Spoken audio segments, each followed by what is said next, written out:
Zen in the art of cutting hair. We've got episode 4 today. We're in the middle of January, and I felt I owed you an episode, so here we go. You know, in research for this video, I wanted to look into ancient hair traditions. If you look all the way back to pre-written history, people didn't have very much time to worry about hairs. They had dreads. They had naturally forming dreads. And as civilization progressed, moving into written history, after the invention of fire and the discovery of cooked food and language and tools, people started keeping their hair in a certain way. You had ancient hairdos, and I'll portray some on the corner to give you an idea of just sort of the different types of hair design that people wore on their head over the years. Hair has a meaning, and it depends who you're asking when it comes to hair. You know, generally speaking, for the longest time, men haven't had to worry about styles, but now, in the modern age that demands everything from society demands everything from you, rather, you have to look good. And now it doesn't matter who you are anymore, you have to look good. And if you look like a slob, people don't take you seriously. But also, there's a freedom in looking like a slob, in that it proves that you don't take yourself seriously, and you're sort of outside of the matrix, and you're homeless and vagabond, crazy looking. Okay, so taking back the hairy look is almost like a rebellion against modern society and its demands. So sometimes I myself overgrow my hair and don't keep my beard up to snuff, even though I certainly could, and I certainly will very soon. I gotta look fresh. But anyway, ancient hair traditions. You know, if you look at National Geographic, if you look at what all kinds of people wear on their hair all the time, you're always going to see something new, something different, something you haven't seen in the past.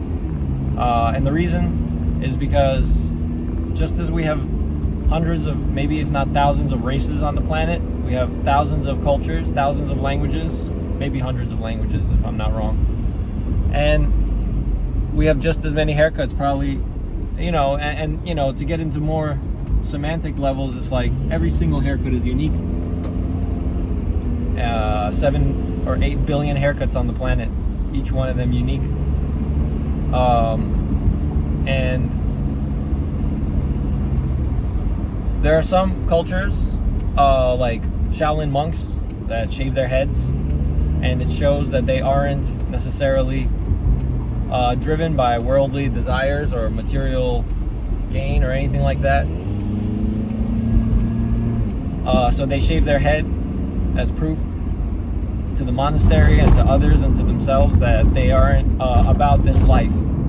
You know, so you have these polar opposites. You could look like Diogenes the Drifter, or you could look like a Shaolin monk, and both of these are considered rebellion.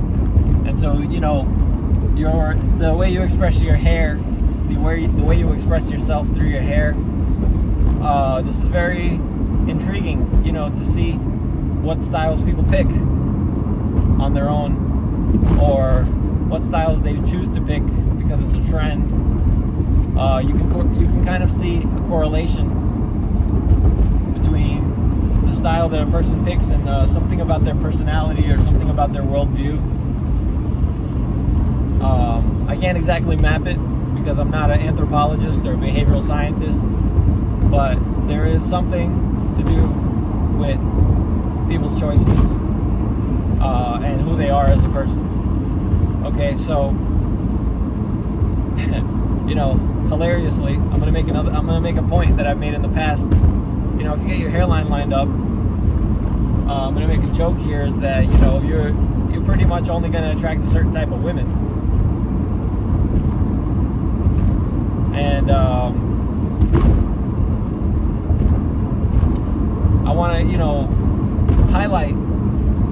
different hair can look and what's been normal over the last few centuries.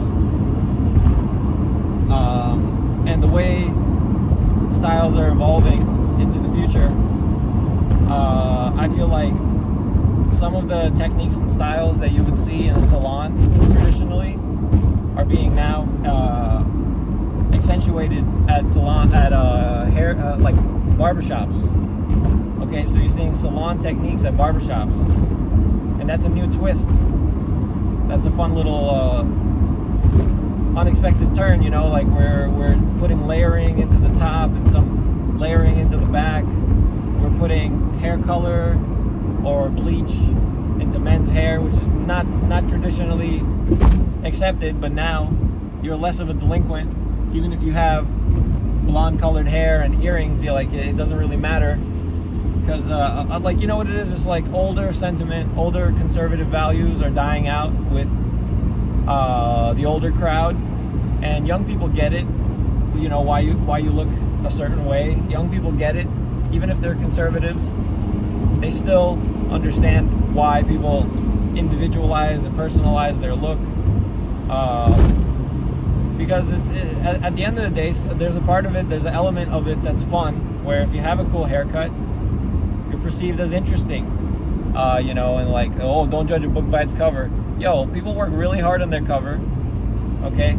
And if the cover's not all sorted, you know, if it's not a hard cover with embroidering and like a name that I recognize, bro, what can I expect inside of the book if you can't even get the cover straight? So anyway, having a good cover is always a benefit.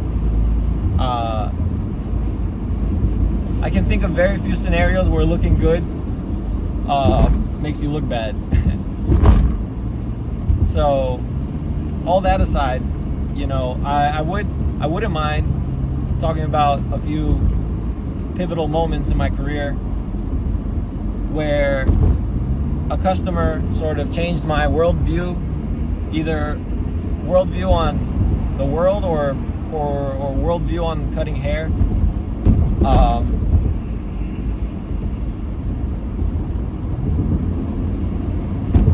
One particular customer that comes to mind, shout out Anthony. Yo, this guy has been coming to me for years, probably as long as I've been cutting hair. I met him as a mail carrier in Sunnyside when I worked with my uncle, and he came in every day just about, and eventually, you know, he used to get a haircut from my uncle. Eventually he sat with me, and ever since then he's become like a follower. Doesn't matter where I cut. My friend even drove out all the way to Long Island, like exit 61, when I was working in Holbrook. He drove out there, and his excuse was that he bought a new motorcycle, and he wanted to test out all his new gear and his motorcycle. He really, I don't know, I guess he really appreciates the motorcycle ride out to deep Long Island where I used to work. And this guy would come all the time, and I even cut his hair at his house during COVID. This guy, you know, he's a real standout guy. He's gonna come to me for a haircut, even if I work on the moon. You know, he'll organize a quick excursion, space travel, you know. And I respect that, man. I love that guy. And it's guys like him that inspired me to keep cutting hair. Irregardless of the money, this guy's more of a friend to me. He constantly hooks it up.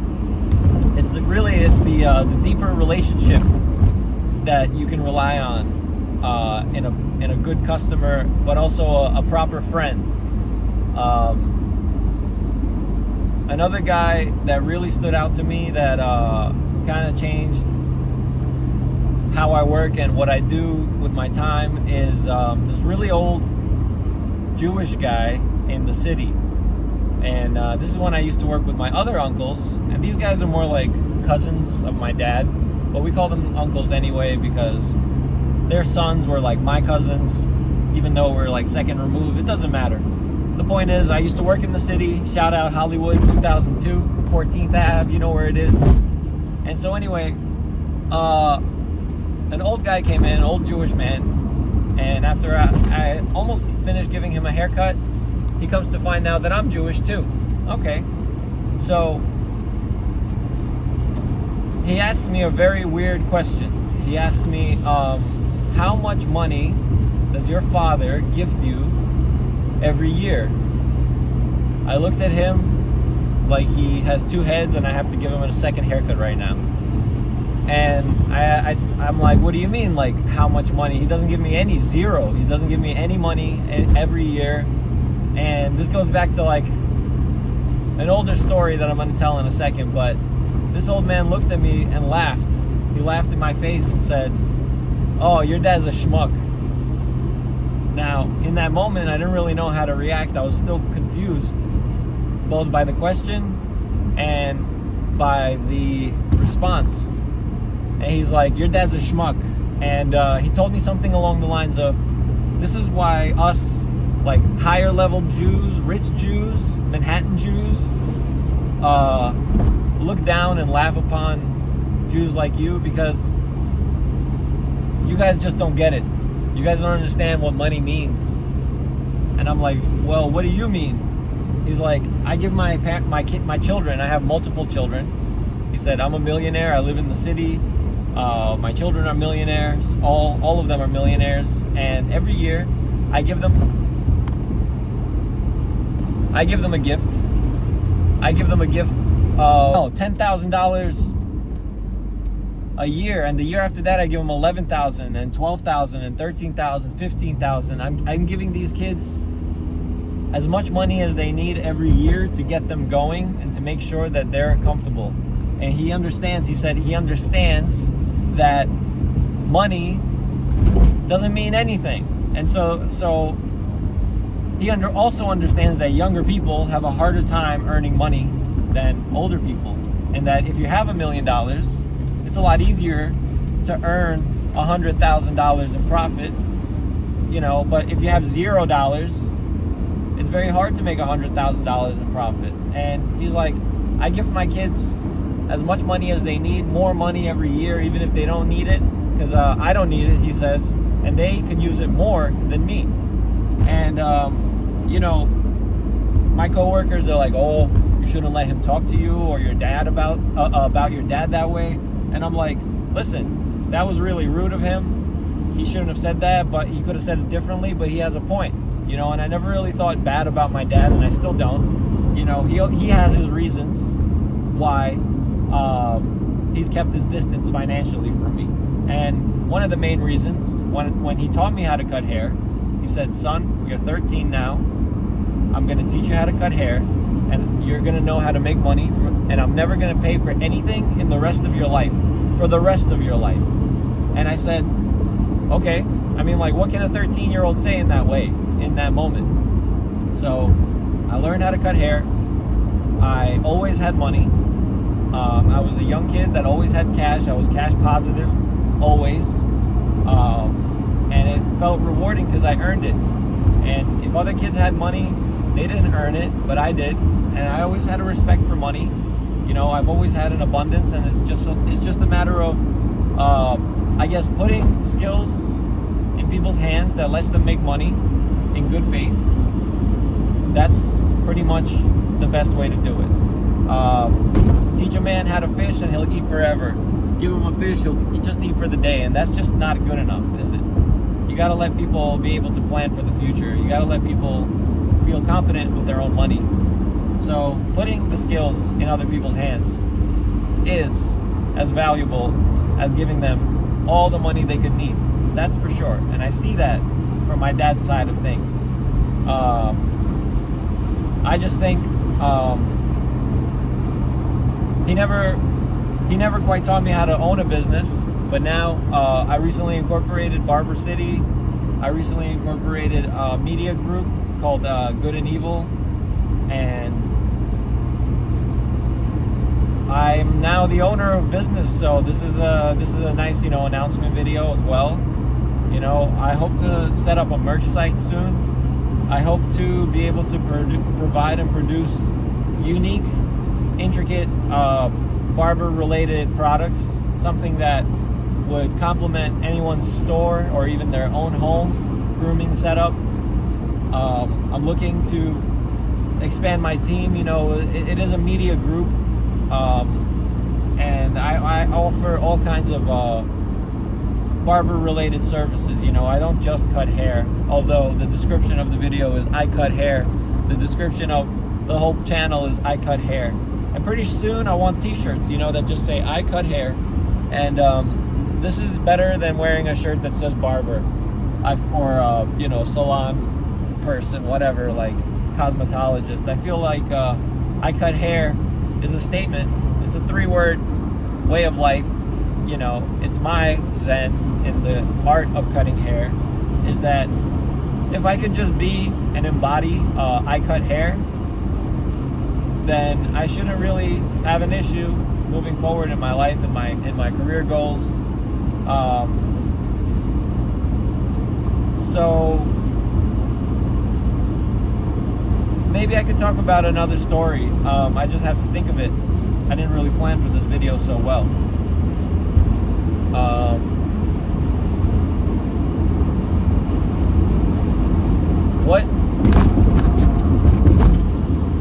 Forget the stories. Let's ask a deeper question, you know, like, what is hair? Hair, as it turns out, when I was learning like cosmetology, trying to get that license, as it turns out, is just chemical bonds. Okay, hair has like things like phosphorus and salt, you know, chemical bonds that I can't remember all the names of. You can look it up yourself. Maybe I'll put an image right here, some Wikipedia info. And it's important to know chemical bonds about hair. You know, burning hair blasts chemicals, necessary chemicals and oils out of it, makes it dry. Making it too hot makes it dry. But what is hair to people? Hair is an outward expression of how they feel and who they are inside.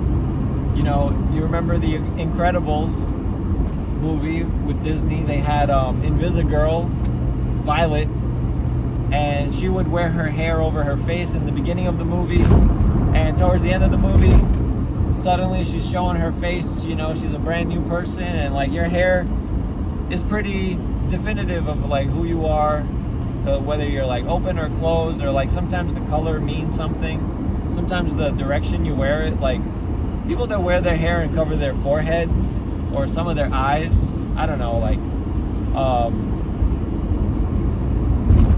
metaphorically, it's like you've got something to hide, or like you're not confident in the way your forehead looks. But it's like, sometimes if you wear your hair back, some people have a fear of showing off their little widow's peaks or their little missing bits of hair. And like, pulling your hair back is a sign of confidence if you have a strong hairline, right?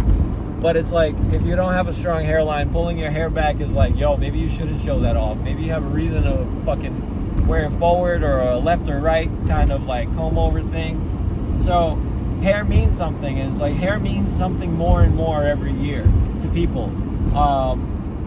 You know, something that really stands out to me in like the Rat Utopia experiment. And if you haven't heard of it, I might put something like from Wikipedia right here about the Rat Utopia experiment. But it's a repeatable experiment. You set up a warehouse, you set up a population of rats, and you let them breed.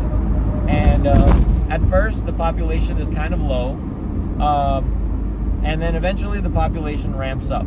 But here's the caveats. The resources, and what we call resources here is like water, food, warmth, resources that rats need are spread evenly throughout the warehouse, and resources are unlimited. But the rats don't know that. Okay, the part of the Rat Utopia experiment, almost repeatedly every time, the population reaches an apex, a total height, and then suddenly you see a steady decline in the population until a total zero.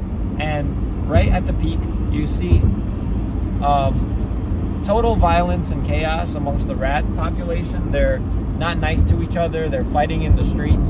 And yes, I'm going to show some videos of people fighting in the streets recently. They're fighting in the streets. They're fighting over position to the resources.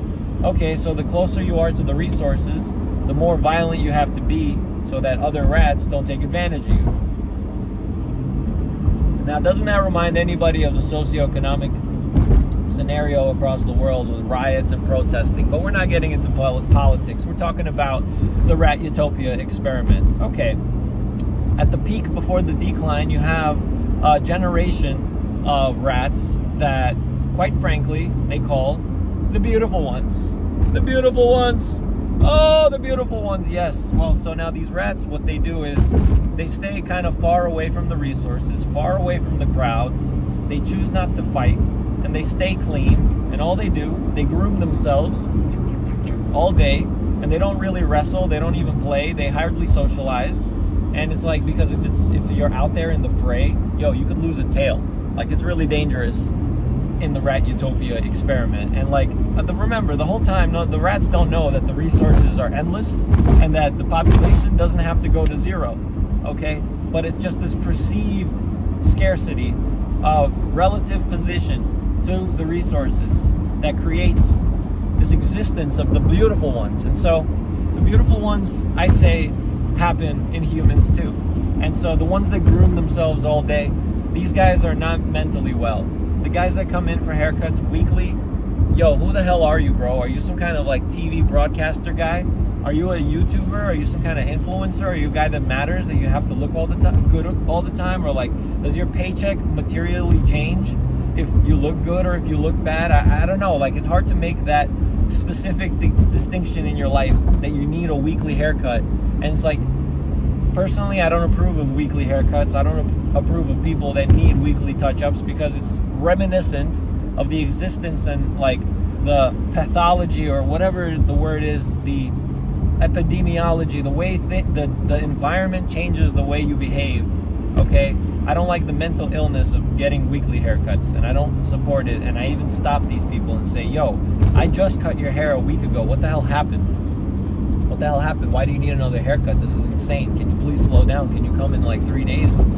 Like 10 days after a haircut, you know, instead of every 7 days. They're like, no, I need it. I need to look good for this, that, and the third. There's so many things going on in my life. I'm like, okay, dude, whatever. I'll try. But you got to understand, like, I want to put some restraint on this and, like, let other people have their chance on my schedule. You can't have, like, a standing appointment in my life on my schedule. That's just wrong, you know? So the whole thing is that in the past, men didn't really have to look good all the time, but now that they do, it's like becoming a barber and just doing the job will make you very wealthy, but being good at the job and loving it is really my point. That's what I always try to emphasize is, if you're gonna have to do this job, okay, if you fell ass backwards into this job and you still see it as a job and you hate every minute of it and there's like regrettable moments, don't fucking do it until you love it. And it's like, why love it? Why give out love, you know? And it's because of people like Anthony that I mentioned that it's love from the beginning, you know? I never cared about making him a customer. I cared about him as a mailman saying like, yo, thank you for your work. I'll see you tomorrow. You know, he's a staple of the community. I'm a staple of the community. And we saw each other. I don't really know how to deeper define that, but I was talking about what hair means. Okay, so for men, lately, hair has meant more. But forever, you know, forever, for women, hair has always meant the world. It's sort of, scientifically speaking, women tend to express their sexuality through their hair, and that cutting your hair short means that you might have a short sexuality. And so women have a preference for longer hair because socially, contextually, if they don't have long hair, there could be something wrong with them. All right, now I don't support that concept, and I quite frankly like girls with pixie cuts and wolf cuts and like really long loopies, you know, like this, that kind of come down and everything looks fucking fire, whatever. The whole thing is that's my preference. I like certain things. I like girls, you know, dark, edgy, goth type, you know, but maybe I can move on from that. That's besides the point. Zen in the art of cutting hair is, for women at least, you know, women have to have their hair looking good, okay? And this is backed by scientists. This is backed by behavioral people. They have clinical studies. You know, you can fact check me on this, in that women put a great emphasis on how they look. And they spend a lot of money, more money than men, like $280 minimum for some highlights. Oh, you want a full ass balayage and a blowout? Yo, how about $700 for 8 hours of work? Okay, that's the cost of a used 1996 Honda Civic with 220,000 miles and the wrong paint job. You know, women spend astronomical amounts of hair just to make sure that the way they look is right. What men hardly spend half as much, a quarter as much as women spend on their hair. Dogs cost $150 for a simple grooming. Per grooming, you know, like, men have to spend the least, you know, because historically men have worried the least about how they look. But now that men are like, every single guy wants a style. Well, okay, great. Now I guess you have to pay more, because when there's demand, where there's demand, you raise the price. Okay? Not that I have to, but it would be great if monetarily I can keep this shit going. You know, like, raising the price is something that might have to happen for your business, and it's a big topic, and there's a lot of emotionality about money. You know, if I give you $1 million, you'll be very happy. But if you owe me $1 million, or if I take it away from you, you'll be very sad. Okay, so maybe, you know, raising the price is difficult for you because you don't know how to raise the value of your work, or you don't know how to provide a marketing strategy that tells people why you're worth more. Like, that's on you, baby girl, baby boo. I don't care how you do your thing, but it's like, you got to figure it out. Type in, how do I properly raise in prices? You'll find it. Alex Hormozi. You know, wealth inequality is a bitch. All right, type it in. Gary's Economics. Okay, collectibles are through the roof. Type it in. Alpha Investments. You know, you got Rudy with his stacks of cardboard. Type it in. You want to learn about narcissists? Type in Sam Vaknin. Professor Sam Vaknin. That's the only guy that'll teach you about this narcissistic society and how everyone's turning into a narcissist. You want to learn about Zen and the art of cutting hair? Then follow me. Type it in, subscribe, like my shit.